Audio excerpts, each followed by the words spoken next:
Hello दोस्तों, study tour channel में आपका स्वागत है। मॉडर्न हिस्ट्री की सीरीज चल रही थी, इसमें है क्लास 9। आज हम पढ़ेंगे बंगाल के नवाब प्लासी बक्सर के युद्ध के बारे में। वही बक्सर के युद्ध जिसने कहीं ना कहीं अंग्रेजी शासन की मोहर लगा दी तथा बता दिया कि भारत पर अब कोई भारतीय या मुगल नरेश राज नहीं करेगा बल्कि अंग्रेज राज करेंगे। अगर आपको वीडियो अच्छी लगेगी तो आप वीडियो को प्लीज़ लाइक करिएगा, और अगर आप इसको परीक्षा उपयोगी पाते हैं तो अपने मित्रों सहपाठियों के साथ चैनल को अवश्य शेयर करें, अवश्य इस वीडियो को शेयर करें। और जब भी पढ़ने बैठें तो कॉपी पेन लेके पढ़ने बैठें। अगर आप हिस्ट्री की रेगुलर क्लास करेंगे, सुबह का टेस्ट करेंगे, तो मैं गारंटी लेती हूँ 95% ऑफ द क्वेश्चन जो एग्जाम में आएंगे आप उसको सॉल्व कर लेंगे। ये बहुत उपयोगी है। हम एक एक टॉपिक को डीपली डिस्कस कर रहे हैं, एक कहानी की तरह डिस्कस कर रहे हैं ताकि आपको याद रहे। तो चलिए शुरू करते हैं बंगाल के नवाब से। पहले बंगाल के नवाब कौन बनते हैं? मुर्शीद कुली खां 1717 से 1727 ईस्वी के बीच में। इन्हें मुगल सम्राट फारूक सियार ने 1717 में बंगाल का सूबेदार बनाया था, किंतु इन्होंने फिर मोहम्मद शाह रंगीला के समय बंगाल बिहार उड़ीसा को मिलाकर स्वतंत्र राज्य की स्थापना की। इन्होंने राजधानी परिवर्तन किया ढाका से मुर्शिदाबाद। इनके राज्य में ये एक योग्य व्यक्ति थे। इनके राज्य में प्रजा सुखी थी, समृद्ध थी। साथ ही इन्होंने इजारादारी प्रथा को भी प्रारंभ किया। कृषकों को तकावी ऋण प्रदान किया। तकावी ऋण ऐसा ऋण होता है जो खेती के लिए अग्रिम कर्ज दिया जाता है, इसमें ताकि जो किसान है वो बीज, विभिन्न टूल, जो भी उनको औजार चाहिए कृषि के लिए, और खाद वगैरह खरीद सकें। चूँकि इसने बहुत सारे भूमि सुधार किए थे, जागीरदारों से उनकी भूमि अधिग्रहित कर उसको खालसा भूमि में परिवर्तित कर दिया था। हाँ, खालसा भूमि ऐसी भूमि होती है जो सरकारी भूमि हो जाती है। तो चूँकि इसने विभिन्न भूमि सुधार किए, इसलिए 3 जमींदारी विद्रोह हुए जो होना स्वाभाविक थे। 3 जमींदारी विद्रोह किसके समय में हुए? मुर्शीद कुली खां के समय में। किस किस ने किए? सीताराम उदय नारायण ने, सुजात खान ने और नवजात खान ने। ठीक है। इसकी मृत्यु 1727 में हो जाती है। उसके बाद उसका दामाद बनता है सुजाउद्दीन खां। ये पहले उड़ीसा प्रांत का उप गवर्नर था। इसके 3 सलाहकार थे। इसके 3 क्या सलाहकार कई थे, लेकिन ये प्रमुख थे: जगत सेठ, फतेह चंद, हाजी अहमद खां और आलम चंद। ये कभी किसी के सगे नहीं होते हैं, ना ही बंगाल के नवाबों के, ना ही अंग्रेजों के, ना ही देश के। आप इनका देखिएगा चरित्र, यहाँ शुरू होता और आप बक्सर के युद्ध तक इनका चरित्र देखेंगे। इनके अंदर इतना ज़्यादा लालच था कि इन्होंने ना बंगाल की जनता का सोचा ना बंगाल का। सुजाउद्दीन इसी समय बिहार में एक नए सूबेदार को नियुक्त करते हैं, अलीवर्दी खां को, याद रखिएगा। उसके बाद सुजाउद्दीन खां के बाद बनते हैं सरफराज खां, 1 वर्ष के लिए 1739-1740 के बीच में।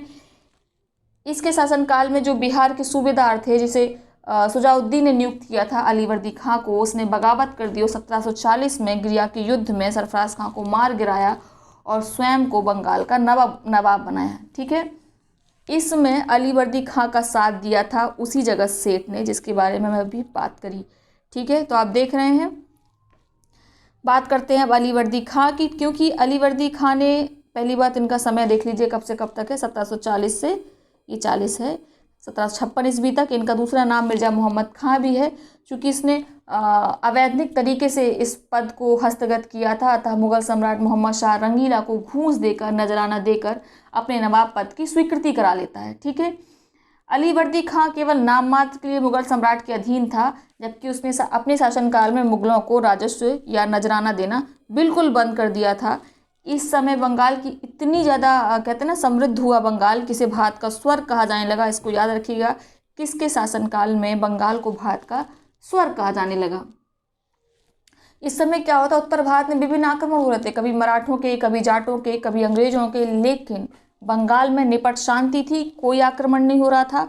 खुद अलीवर्दी खां ने जो व्यापारिक कंपनी थी, यूरोपीय कंपनी थी, उनको बुलाया, बोला कि आप व्यापारिक फैक्ट्री स्थापित करिए ताकि व्यापार बढ़े, व्यापार लाभ के लिए। व्यापार बढ़ेगा तो लोगों को रोजगार मिलेगा, इसलिए, और जो लोकल लोग हैं उनकी वस्तुएं भी बिकेंगी। तो एक व्यापारिक कंपनियों को इसने बसाना शुरू किया, लेकिन उनको दुर्गीकृत करने का बिल्कुल अलाउ नहीं था। आप फैक्ट्रियाँ स्थापित करिए पर आप उन्हें दुर्गीकृत नहीं कर सकते।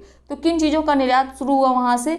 शीरा का, अफीम का, नील का, चीनी का, जूट का, इन सब का निर्यात होने लगा। इस समय जो हुगली था बंगाल का महत्वपूर्ण पत्तन बनकर उभरा। ठीक है। अलीवर्दी खां के संबंध में अगर यूरोपीय कंपनी की बात करें तो काफ़ी अच्छे संबंध थे इनके। ठीक है। इसने अनुमति दी और अपनी फैक्ट्रियाँ, कोठियाँ कभी भी दुर्गीकृत नहीं करनी थी। और अंग्रेजों ने और विभिन्न जो यूरोपीय व्यापारी थे उन्होंने ऐसी कोई जिद भी नहीं करी। इसी समय कर्नाटक के युद्ध चल रहे थे। आपको, अगर आपने पढ़ा है मेरी क्लासेस को, तो आपको पता होगा किसी समय कर्नाटक युद्ध चल रहे थे कर्नाटक में, अंग्रेज और कर्नाटक के जो शासक थे वहाँ पे निज़ाम उसमें थे। आप बिल्कुल क्लास करिए पिछली। तो इस समय इनकी पुत्री का पुत्र होता है जिसका नाम सिराजुद्दौला होता है। वो देख के काफ़ी दुखी हो जाता है। वो पूछता है कि आपने देखा मामा कि क्या हुआ वहाँ पे, तो क्यों ना हम यूरोपियों को यहाँ से बाहर निकाल दें। तो इसके एवज में वो आंसर देते हैं कि यूरोपीय लोग मधुमक्खी की तरह हैं, जिन्हें यदि छेड़ा जाए तो काट खाएंगी, यदि ना छेड़ा जाए तो हमें शहद देंगी। ये उनका प्रसिद्ध कथन है। उसके बाद शासक बनते हैं सिराजुद्दौला। इनकी मृत्यु के बाद सिराजुद्दौला के समय दो महत्वपूर्ण घटनाएं होती हैं। ब्लैक होल ट्रेजेडी 20 जून 1756, इस डेट को याद रखिएगा, पूछी जाती है, 20 जून तक पूछ लिया जाता है। बार ऑफ प्लासी 23 जून 1757 ईस्वी। अलीवर्दी खां की मृत्यु के बाद उसकी बेटी का पुत्र सिराजुद्दौला बंगाल का नवाब बनता है। 23 वर्षीय सिराजुद्दौला नवाबी दायित्व से पूर्णतः अपरिचित रहता है। इसके समय प्रमुख प्रतिद्वंदी कौन थे, तो मेन 3 प्रतिद्वंदी थे। इसका चचेरा भाई याद रखिएगा जो शौकत जंग था, पूर्णिया का नवाब था इस समय। इसकी मामी थी घसीटी बेगम, साथ ही इसका खुद का सेनापति और इसका बहनोई भी था मीर जाफर, इसके प्रमुख प्रतिद्वंदी थे। अंग्रेजों ने हाल ही में, अब अंग्रेजों की एंट्री होती है तो उसके बारे में जान लेते हैं। अंग्रेजों ने हाल ही में कलकत्ते की किलेबंदी शुरू कर दी थी, जबकि किलेबंदी बिल्कुल करना मना था। उनका कहना था कि कर्नाटक की घटनाओं के मद्देनज़र वह फ्रांसीसियों से बचाव कर रहे हैं। इस कार्य से नवाब के मन में संदेह उत्पन्न हो गया, जो बिल्कुल स्वाभाविक था। किंतु क्योंकि अंग्रेजों ने उस समय घसीटी बेगम के जो दीवान राज वल्लभ थे, उनके पुत्र वल्लभ को भी कलकत्ते में शरण दे रखी थी, जबकि कौन थी, घसीटी बेगम इनकी प्रतिद्वंदी थी। सिराजुद्दौला ने इन घटनाओं को अपने विरुद्ध षड्यंत्र समझा, अतः उसने कासिम बाजार की जो अंग्रेजी कोठी थी उस पर एक पत्र भेजा। मिस्टर जो वॉटसन थे वहाँ के, उनको कहा कि आप एक व्यापारी हैं, व्यापार करिए, ठीक है, और व्यापारी की तरह व्यवहार करिए, किलेबंदी को तुरंत समाप्त कर दीजिए।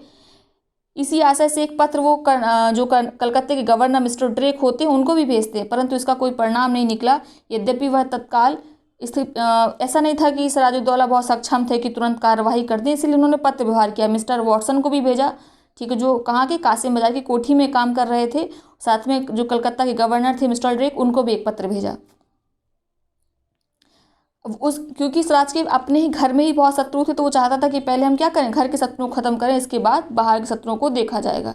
इसलिए वो क्या करता, 1756 में सिराज ने शौकत जंग का दमन करने के लिए पूर्णिया की ओर प्रस्थान किया। जब वह राजमहल पहुंचा तो उसे कलकत्ता के गवर्नर ड्रेक का उत्तर मिला। उसमें सब बातें थी, किंतु ये बात कहीं भी मेंशन नहीं थी कि हम किलेबंदी को ख़त्म कर देंगे।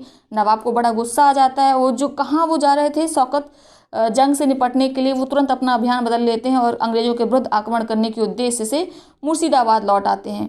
अपनी पूरी शक्ति के साथ 4 जून 1756 को क्या करते हैं, आक्रमण कर देते हैं, ठीक है, और कासिम बाजार की जो कोठी होती है उस पर कब्जा कर लेते हैं। 20 जून को कलकत्ता पर आक्रमण करके फोर्ट विलियम पे भी आक्रमण कर लेते हैं। फोर्ट विलियम पूछा जाता है कहाँ पे है, तो कलकत्ता पे, इसको याद रखिएगा, ये क्वेश्चन मैंने टेस्ट में कराया भी है।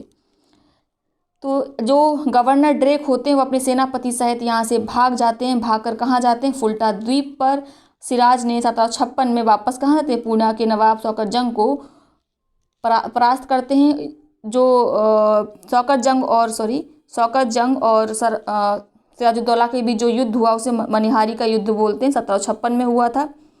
तो जब इन्होंने कलकत्ता पर आक्रमण किया था फोर्ट विलियम ने, तो यहाँ से मिस्टर ड्रेक और उनके सेनापति तो भाग गए थे, लेकिन इसी समय पे एक ब्लैक होल ट्रेजेडी होती है। इसके बारे में, इस ब्लैक होल ट्रेजेडी का अगर हम बोलें वर्णन किसने किया तो जेड हॉलवेल हैं। उनकी एक पुस्तक है अलाइव द वंडर। उन्होंने बताया है कि 20 जून की रात को नवाब के आदेश अनुसार 146 अंग्रेजी व्यक्तियों को 18 फुट लंबे और 14 फुट 10 इंच चौड़े कमरे में, मात्र जिसमें एक खिड़की थी, लगभग 146 व्यक्तियों को बंद कर दिया गया। जून की भयंकर गर्मी पड़ रही थी। जब सुबह उस दरवाजे को खोला गया तो उसमें मिस्टर हॉलवेल बचे थे और 23 व्यक्ति जिंदा बचे थे। इसमें सबकी मृत्यु दम घुटने से हो गई थी, जिसमें कई स्त्री और बच्चे थे। हालांकि जो आधुनिक इतिहासकार हैं वो इस बात को नहीं मानते हैं, बोलते हैं कि ये हॉलवेल की और जेड हॉलवेल की केवल एक कल्पना मात्र है। लेकिन इसका बड़ा सहारा लिया अंग्रेज़ों ने इस ब्लैक होल ट्रेजिडी का। इसको नए जो आक्रमण करने थे, अपनी सेना में एक ताकत भरनी थी, ऊर्जा भरनी थी, तो वो उन्हें समझाते थे कि देखो ये जो भारतीय शासक हैं हमारे साथ ये करते हैं, देखो इतने लोग उसमें मर गए थे। तो इसको एज अ हथियार बाद में यूज़ किया। और जो समकालीन इतिहासकार हैं उस समय के, उन्होंने किसी ने भी ऐसी घटना का जिक्र नहीं किया है। और क्योंकि नवाब ने ऐसा कोई आदेश दिया होगा, ऐसा भारतीय इतिहासकारों को तो नहीं लगता है। उस समय के अंग्रेजी इतिहासकारों ने भी वर्णन नहीं किया है, केवल जेड हॉलवेल ने ही इसका कह सकते हैं ना इसको बताया है। ठीक है, उसके बाद बात करते हैं अब कलकत्ता पे। आपको पता है अधिकार हो गया था सिराजुद्दौला का, तो इसलिए अलीनगर की संधि हुई। कब हुई संधि तो याद रखिएगा डेट, 9 फरवरी 1757 ईस्वी में। ओके, इस समय सिराजुद्दौला ने कलकत्ता को एक नया नाम दिया, अलीनगर। और जैसे ही रॉबर्ट क्लाइव को पता चलता है कि कलकत्ता पर अधिकार हो गया है, इसके लिए रॉबर्ट क्लाइव तुरंत एक सैन्य अभियान लेके मद्रास पर आ जाते हैं और बजबज पर अधिकार कर लेते हैं और वहाँ पे खूब लूट उत्पाद मचाते हैं। तो ये जो युद्ध था कलकत्ता का, इसमें युद्ध में कौन कौन थे? एक तरफ सिराजुद्दौला थे, एक तरफ रॉबर्ट क्लाइव और किलपैट्रिक थे। इन दोनों ने सिराजुद्दौला को पराजित किया और संधि हुई, अलीनगर की संधि 1757 में। तो पहले देखिए कलकत्ता में उत्पाद मचाया सिराजुद्दौला ने, बाद में रॉबर्ट क्लाइव और किलपैट्रिक ने। समझ लीजिए जो ब्लैक होल ट्रेजिडी थी, जो जनरल ड्रेक को भगा दिया था फुल्टा द्वीप में, और जो विभिन्न घटनाएं हुई उनका बदला रॉबर्ट क्लाइव ने बहुत अच्छे से लिया। और इस समय 1757 में क्या होता है, जो ब्रिटिश टकसाल है वो कलकत्ता में शुरू हो जाती है। साथ ही नवाब के जो विरुद्ध विभिन्न प्रकार के अब षड्यंत्र शुरू हो जाते हैं। अब अंग्रेज सोचते हैं कि क्यों ना ये जो शासक हैं इनको एकदम खत्म कर लिया जाए, बंगाल को अपने कब्जे में ले। तो इसके लिए अंग्रेज एक कूटनीति का सहारा लेते हैं और फ्रांसीसी बस्ती होती चंद्रनगर, उस पर आक्रमण करते हैं, जहाँ का सूबेदार कौन था? नंद कुमार था। संभवतः अंग्रेजों ने नंद कुमार को क्या दी? घूस दी, जिससे वह अपनी सेनाएं लेकर वहीं से हट जाए। क्लाइव और वॉटसन ने चंद्रनगर को अपने अधिकार में कर लिया। फ्रांसीसी से इसको बड़ी फ्रांसीसियों के लिए ये भयंकर क्षति सिद्ध हुई, जिसको वो कभी पूरा नहीं कर पाए। अब वे चाहते थे कि बंगाल में भी ऐसा क्या कोई कठपुतली नवाब की खोज में थे जो उनकी इच्छा अनुसार चले। ऐसा विचार केवल अंग्रेजों का ही नहीं था, बल्कि कुछ व्यक्तिगत स्वार्थ वाले व्यक्ति थे जिनके बारे में मैंने आपको बताया था। मीर जाफ़र था जो सिराजुद्दौला का सेनापति था, राय दुर्लभ थे, अमीचंद थे, जगत सेठ थे, ये वहाँ के नामी सेठ थे बंगाल के। ये लोग भी क्या चाहते थे कि नवाबी में परिवर्तन हो। ये सब इसलिए भी नवाब के वर्तमान नवाब को हटाना चाहते थे क्योंकि उन्हें लगता था कि नवाब पर्याप्त सम्मान नहीं दे सकता है, उनकी स्वार्थ पूर्ति नहीं कर रहा है। इसीलिए क्या करते हैं ये अंग्रेजों के साथ हो जाते हैं। इन असंतुष्ट व्यक्तियों ने नवाब के विरुद्ध षड्यंत्र रचने के लिए तैयार हो गए। पहल किसने की थी? अमीचंद ने की।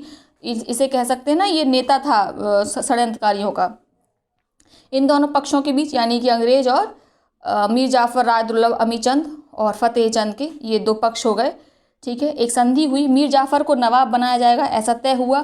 कंपनी की जो लूट में हिस्सा मिलेगा 24 परगने की कंपनी को लूट में हिस्सा मिलेगा, 24 परगने की जमींदारी मिलेगी। किसको क्या मिलेगा, ये सारी बातें एक पेपर पे तैयार की गई। ठीक है, इसको द्विपक्षीय संधि कहा गया। और लेकिन क्या होता है कि अमीचंद का लालच बढ़ जाता है, उसको लगता है कि अच्छा मीर जाफ़र तो नवाब बन जाएंगे, मुझे तो कम हिस्सा मिल रहा है। तो बोलता है कि मुझे 30 लाख रुपए चाहिए और नवाब के खजाने से प्राप्त होने धन में जो भी आपको सिराजुद्दौला के खजाने से मिलेगा उसका आधा धन मुझे चाहिए। अब ये समस्या आ गई क्लाइव के सामने। क्लाइव क्या करे? तो क्लाइव क्या करता है, एक जाली संधि की एक जाली प्रति तैयार करता, नकल तैयार कराता है, जिसमें अमीचंद की सारी मांगें लिख ली जाती हैं और उसे चुप करा दिया जाता है। अब अमीचंद को तो नहीं पता होता है कि जो जिस पेपर पर उसने साइन किया है वो नकली है। ठीक है, उसके बाद ये इसमें एक जो क्लाइव का साथी होता है वाटसन, वो बोलता है कि नहीं नहीं, नकली संधि पत्र पे हस्ताक्षर करना गलत है और मैं इस पे हस्ताक्षर नहीं करूँगा। तो वाटसन इस पर हस्ताक्षर नहीं करता है, लेकिन क्लाइव उसका भी नकली हस्ताक्षर बना लेता है और सब चुप हो जाते हैं। शुरू होता है अब प्लासी का युद्ध। सबने डिसाइड कर लिया था किसको क्या मिलना है, किसको क्या चाहिए। अब समझ लीजिए जब इतना बड़ा षड्यंत्र चल रहा था तो सिराज की हार लगभग तय थी। तो 22 जून की रात में ये युद्ध हुआ था, 23 जून को, और युद्ध की शुरुआत 22 जून को होती है। बहुत ही कहते हैं ना बहुत कम समय के लिए युद्ध चला, क्योंकि मीर जाफ़र बहुत ही इसका सेनापति था, सिराजुद्दौला का बहुत गंदा रोल निभाता है, अभी हम देखेंगे आगे। तो 22 जून की रात में क्लाइव की सेना भागीरथी के तट पर स्थित एक जिला होता नादिया जिला, वहाँ पे प्लासी के मैदान में पहुँचते हैं, जहाँ नवाब अपनी सेना के साथ पहले ही मौजूद था। ठीक है, लड़ाई 23 जून को प्रारंभ होती है। तो 2 व्यक्ति होते हैं नवाब की तरफ से जो सच में लड़ाई लड़ते हैं, मोहनलाल और मीर मदान, इनके नेतृत्व में सेना लड़ती है। ठीक है, ये अंत तक नवाब के वफादार बने रहते हैं। अपनी सेनाओं के सहित फ्रांसीसी भी इनको सहारा दे रहे होते हैं और अंग्रेज़ों को ये पीछे हटने के लिए बाध्य कर देते हैं। परंतु इसी समय मीर बरदान की मृत्यु हो जाती है और कहीं ना कहीं सिराज की जो सेना थी वो कमज़ोर पड़ने लगती है।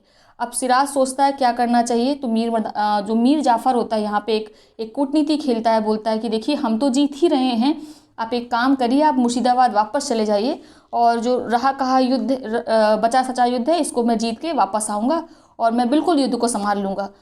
तो नवाब मुर्शिदाबाद वापस लौट जाते हैं। इसके बाद मीर जाफ़र केवल दर्शक की तरह युद्ध को देखता रहता है और बीच युद्ध में ही कहता है कि युद्ध समाप्त हो गया, अब तुम वापस लौट जाओ। ठीक है, तो अपनी सेना को वापस कर देता है। ठीक है, तो इसमें सबसे अगर कहें ना तो गंदा रोल जिसका था वो मीर जाफ़र का था। और मीर जाफ़र क्या करते हैं, मुर्शिदाबाद वापस आते हैं और स्वयं को नवाब घोषित करते हैं, क्लाइव को बधाई देते हैं और जो मीर जाफ़र का पुत्र था मीरन, वह सिराज की हत्या कर देता है। उसके बाद अब देखते हैं सिराज की डेथ हो गई है। अब हम देखते हैं इस युद्ध के परिणाम क्या होते हैं। प्लासी का युद्ध हम अगर देखें तो धोखे से जीता हुआ युद्ध था, लेकिन इसने भारत में अंग्रेजी साम्राज्य की पहली ईंट या नींव रख दी थी। इंग्लैंड पूर्व की गतिविधियों में रुचि लेने लगा था। इसी कारण उसे आशा अंतरीप मॉरिशस को विजय करके उन्हें उपनिवेश बनाने के लिए बाध्य होना पड़ा। 1767 में वेरेल्स ने लिखा है कि बंगाल समूचे भारत का व्यापारिक केंद्र है, सारे भारत का धन यहाँ खिंचा चला आता है। तो सोचिए बंगाल इतना इम्पोर्टेंट जगह थी जो अंग्रेज़ों को बहुत ही आसानी से मिल गई। ठीक है, अब इसके बाद क्या होगा, मीर जाफ़र जो संधि हुई थी उसके अकॉर्डिंग मीर जाफ़र को नया नवाब बनना था, तो मीर जाफ़र नए नवाब बनते हैं। ओके, तो कब से कब तक रहते, 1757 से, पेन ले लेते हैं 1 मिनट, 1757 से 1760 तक। ठीक है, इस डेट को याद रखिएगा। आगे देखते हैं, चूँकि कंपनी ने यहाँ पे किंग मेकर की भूमिका निभाई थी, है ना, तो इसको कंपनी को किंग मेकर कहा गया। मीर जाफ़र को बंगाल के पद पर बढ़ाया, लेकिन मीर जाफ़र एक अनुभवहीन व्यक्ति था, दुर्बल व्यक्ति था, दुविधाग्रस्त व्यक्ति था। वह अंग्रेज़ों की उपेक्षाओं को पूरा नहीं कर सका। इन्हीं दुर्बलता के कारण उसने शक्तिशाली हिंदू गवर्नरों को, जिसमें बिहार के राम नारायण, उड़ीसा के राजा राम को हटाना चाहा। ठीक है, परंतु क्लाइव के बीच में पड़ जाने के कारण विवाद शांत हो गया। लेकिन अब अंग्रेज़ों को भी लगने लगा था कि ये व्यक्ति जितनी भी मांग है हमारी उनको नहीं पूरा कर पाएगा, क्योंकि इस समय बंगाल के जो क्लाइव होते हैं वो इंग्लैंड चले जाते हैं 1760 में। हाँ, ये याद रखिएगा, 1760 में क्लाइव यहाँ से चले जाते हैं। इनकी जगह एक अस्थायी गवर्नर आता है, उसका नाम होता है हालवेल। ये वो जेड हॉलवेल से, ये वाले हॉलवेल अलग है। जेड हॉलवेल ने ब्लैक होल ट्रेजेडी का वर्णन किया, ये दूसरे हॉलवेल हैं। ठीक है, ये नवाब से यानी मीर जाफ़र से और अधिक धन की मांग करते हैं, परंतु नवाब अब इन मांगों से तंग आ चुका था, खजाना उसका खाली हो चुका था। तो नवाब जो हॉलवेल क्या करते हैं, नवाब के ऊपर दोष लगा देते हैं कि डचों के साथ मिलकर वह अंग्रेज़ों के विरुद्ध कार्य कर रहा है और कुप्रशासन और कुशासन का आरोप लगाते हैं और गद्दी से हटाने की मांग करते हैं। ठीक है, साथ में ही क्या करते हैं, इधर पे एक काम करते हैं, वो मीर कासिम से एक नई डील साइन करते हैं। यहाँ पे मीर कासिम की एंट्री होती है। मीर कासिम इन्हीं का दामाद होता है, मीर जाफ़र का। ठीक है, इसमें डील में क्या क्या होता है, डील किसके बीच में होती है, या नाम याद रखिएगा, वेंसिटार्ट और बंगाल के जो नए अस्थायी गवर्नर नियुक्त होंगे मीर कासिम, इनके बीच में। और ये डील करने का आइडिया हॉलवेल के दिमाग में आया था। तो वेंसिटार्ट और मीर कासिम अपनी जो डील है उसमें करते हैं। उस समझौते में क्या होता है कि नवाब बनाने के बदले मीर कासिम अंग्रेज़ों को वर्धमान, मिदनापुर, चटगांव की दीवानी देगा। साथ ही जो सिलहट का चूने का व्यापार है उसमें आधा हिस्सा देगा। तो 1707 में कहने मात्र की कह सकते हैं ना क्रांति होती है। बेंसिटार्ट ने इसे क्रांति कहा है, परंतु क्रांति का मतलब कोई युद्ध नहीं था। इसमें सिंपल था कि मीर जाफ़र की जगह मीर कासिम को नवाब बना दिया गया। ठीक है, तो अब हम पढ़ते हैं मीर कासिम के बारे में, जो 1760 में नवाब बनते हैं। ये व्यक्ति योग्य था। ठीक है, इसने क्या किया, बिल्कुल वैसे से अलीवर्दी खां योग था ना, जिसके समय में बंगाल भारत का स्वर्ग बना, बिल्कुल वैसा ही योग था। इसने कई समय पर अपनी क्षमता को प्रदर्शित भी किया। इसकी प्रशंसा विभिन्न इतिहासकारों ने भी करी है। स्वयं वारेन हेस्टिंग्स ने भी इसकी प्रशंसा करी है। सत्ता प्राप्त होने के बाद सबसे पहले इसने अंग्रेजों को संतुष्ट किया। उसके बाद उसने अपनी राजधानी मुर्शिदाबाद से मुंगेर स्थानांतरित की। वो देख चुका था कि भूतकाल में क्या हुआ है। अंग्रेज और विभिन्न जो सूबेदार हैं और जो सेठ वगैरह हैं वो लगातार षड्यंत्र करते रहते हैं, हस्तक्षेप करते रहते हैं। इसीलिए षड्यंत्रकारियों और अशांत वातावरण से दूर रहना चाहता था। अंग्रेजी हस्तक्षेप कम से कम हो, इसीलिए उसने अपनी राजधानी मुर्शिदाबाद से मुंगेर स्थानांतरित कर ली। ठीक है, आपको यहाँ तक समझ में आया होगा। साथ ही नवाब ने क्या किया, अपनी सेना का गठन यूरोपीय ढंग से करना शुरू कर दिया। ओके, उसने एक जर्नल था, जर्मन जर्नल थे वॉल्टर रीड गाहार्ड, उसके नेतृत्व में सेना की जिम्मेदारी दी कि आप इस सेना को प्रशिक्षित करेंगे। आप जानते हैं प्लासी के युद्ध के बाद फ्री दस्तक मिल गए थे कि सारा व्यापार फ्री में कर सकते हैं, बिना टैक्स में, टैक्स दिए अंग्रेज व्यापारी व्यापार कर सकते हैं। इससे जो भारतीय व्यापारी थे वो कहीं इनके सामने टिक ही नहीं पा रहे थे। तो बाद में क्या करते हैं, नवाब एक बड़ा फैसला लेते हैं और 1763 में 2 वर्षों के लिए समस्त जो आंतरिक कर, चुंगी सभी व्यापारियों के लिए हटा देते हैं कि ठीक है, अब अगर अंग्रेज नहीं देंगे तो भारतीय व्यापारियों को भी ऐसी कोई टैक्स, कोई चुंगी नहीं देनी होती है। तो अब भारतीय व्यापारी भी अंग्रेज व्यापारियों के समान हो गए। इससे अंग्रेज बौखला जाते हैं। उन्हें लगता है कि ये तो कंपनी, जो कंपनी ने उसको राजा बनाया, उसके अधिकारों का हनन कर रहे हैं। तो क्या करते हैं, अब मीर कासिम के विरुद्ध युद्ध की घोषणा कर देते हैं और मीर जाफ़र को पुनः सत्तासीन कर दिया जाता है 1763 में। ठीक है, अब क्या होता है, मीर कासिम यहाँ से भाग जाता है क्योंकि भाई जान का भी खतरा था, और भागकर कहाँ पहुँचता है, अवध के नवाब के पास। अवध के नवाब इस समय कौन थे, शुजाउद्दौला थे, और वो उनसे प्रार्थना करता है कि वह उनकी युद्ध में मदद करे। तो कौन कौन युद्ध लड़ते हैं बक्सर का युद्ध, मीर कासिम, शुजाउद्दौला, अवध के नवाब, मुगल सम्राट शाह आलम द्वितीय। ठीक है, मीर कासिम बोलता है कि अगर हम युद्ध जीतेंगे तो जो कासिम बिहार का प्रांत है वह अवध को दे देगा और प्रति माह शुजा को 11 लाख रुपए दिया करेगा। साथ ही अगर यह अभियान बिल्कुल अच्छे से सफल होता है तो 3 करोड़ की राशि देगा, जिससे वो अपनी युद्ध की जो शुजाउद्दौला शाह आलम द्वितीय हैं वो अपनी युद्ध की जो क्षति हुई है उसकी भरपाई कर पाएंगे। तो एक और होते हैं मीर कासिम, शुजाउद्दौला शाह आलम द्वितीय, और दूसरी तरफ होते हैं अंग्रेजी जनरल हेक्टर मुनरो। युद्ध होता है कहाँ, पटना में। कर्मनासा को पार करके बक्सर नामक स्थान पड़ता है, वहाँ पर तीनों की मीर कासिम, शुजाउद्दौला शाह आलम द्वितीय की सेना पहुँचती है और दूसरी तरफ हेक्टर मुनरो की सेना पहुँचती है। हेक्टर मुनरो की सेना अनुशासित थी, इनके पास हथियार ज़्यादा अच्छे थे और ये जीत जाते हैं। बाद में क्या होता है, इसमें मीर कासिम दिल्ली भागता है, उसके बाद उसमें किसकी दयनीय मृत्यु होती है। बचते कौन हैं इस युद्ध के बाद, मीर कासिम तो मर जाते हैं, शुजाउद्दौला और शाह आलम द्वितीय बचते हैं। ये युद्ध जो था आप कह सकते हैं प्लासी का युद्ध भले ही उन्होंने विश्वासघात से जीता था अंग्रेजों ने, परंतु बक्सर की जीत कुशल सेना नायकत्व की जीत थी। मुगल सम्राट अब अंग्रेजों का पेंशन मात्र रह गया था, उनकी दया पर निर्भर हो गया था। भारत में अब अंग्रेजी शासन की मोहर लग गई थी। अब कोई भी मुगल नरेश केवल कहने भर के लिए था, भारत का वो नरेश नहीं था। अब अंग्रेजों का शासन चलने वाला था। इसके युद्ध के बाद 2 संधियाँ होती हैं, कहीं कहीं पे एक संधि लिखी है लेकिन एक्चुअली में 2 होती हैं। इलाहाबाद की संधि 1 और इलाहाबाद की संधि 2। इलाहाबाद की संधि 1 12 अगस्त 1765 में होती है, इसको याद रखिएगा, पूछा जाता है। तो इलाहाबाद की संधि किसके बीच में होती है, शाह आलम द्वितीय, शुजाउद्दौला के बीच में और लॉर्ड क्लाइव के बीच में। इस समय लॉर्ड क्लाइव क्या होते हैं, दूसरी बार बंगाल के गवर्नर बन के आते हैं। ठीक है, इस संधि में क्या क्या होता है, इस संधि में जो शाह आलम द्वितीय होते हैं बंगाल, बिहार, उड़ीसा की दीवानी अंग्रेजों को सौंप देते हैं। साथ ही जो शुजाउद्दौला का अवध प्रांत था, उसके कुछ प्रांत होते हैं, कड़ा, माणिकपुर और इलाहाबाद, वो शाह आलम द्वितीय को दिए जाते हैं। ओके। साथ में ही मुगल सम्राट को अब केवल 26 रुपये वार्षिक पेंशन देगी, ऐसा अंग्रेज बोलते हैं। उसके बाद होती है इलाहाबाद की द्वितीय संधि, जो होती है अंग्रेजों और अवध के नवाब शुजा-उद-दौला के बीच में, ठीक है।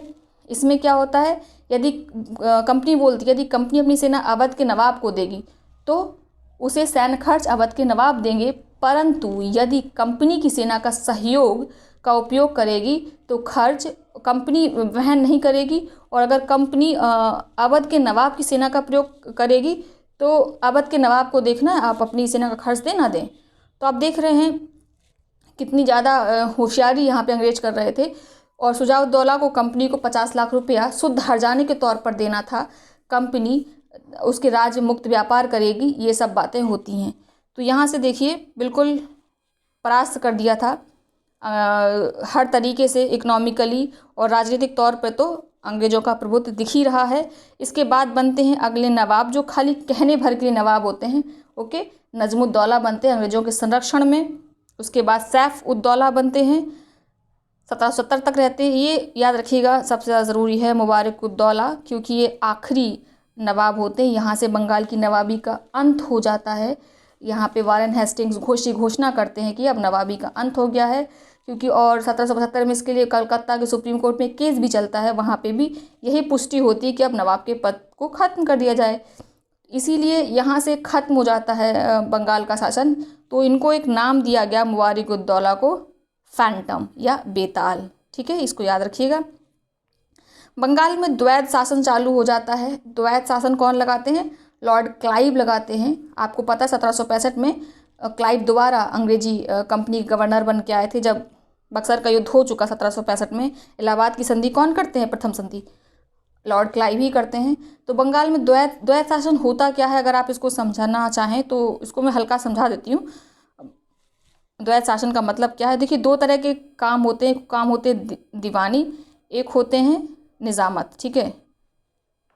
दीवानी काम में क्या आते हैं, आपको राजस्व वसूलना है, आपको वित्त मामले देखने हैं, ये हो गए दीवानी मामले। निज़ामत मामले में क्या आता है, पुलिस है, सैनिक है, व्यवस्था है, आपको देखना है पानी आ रहा है कि नहीं आ रहा है, न्याय व्यवस्था ठीक है कि नहीं, ये सब निज़ामत में आता है। तो अंग्रेज होशियार थे, ये जिसमें कुछ आय नहीं होनी थी बल्कि खर्च होना था, वो सारे काम किसको दे दिए, जो बंगाल के नवाब थे, मतलब नजमुद्दौला, सैफुद्दौला, ये सब बनते हैं ना बाद में, तो इनको दे दिया। साथ में दीवानी का जो आय के स्रोत थे वो अंग्रेजों ने खुद ले लिए।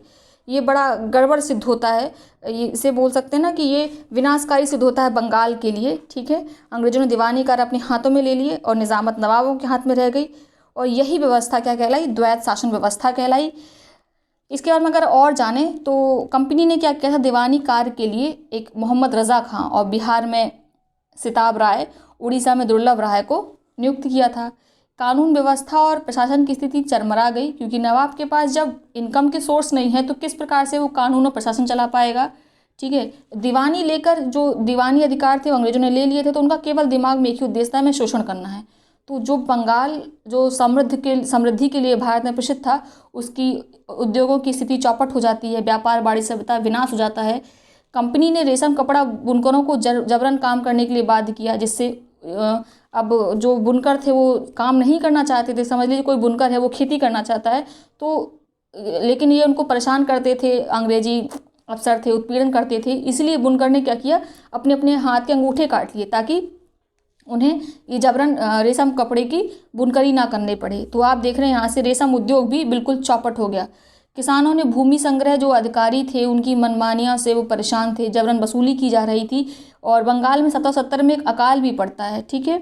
इस समय जब 1770 में अकाल पड़ता है तो इस समय कार्टियस बंगाल का गवर्नर होता है। बंगाल की स्थिति यह हो गई थी कि लोग भूखे थे और जो मरे हुए व्यक्ति थे उनको खा रहे थे, और ऐसे में कार्टियर ने क्या किया था, 10% तक लगान को बढ़ा दिया था, ठीक है। इस अकाल में लगभग 1 करोड़ लोग मरे थे, जो बंगाल की टोटल जनसंख्या का 1/3 थे।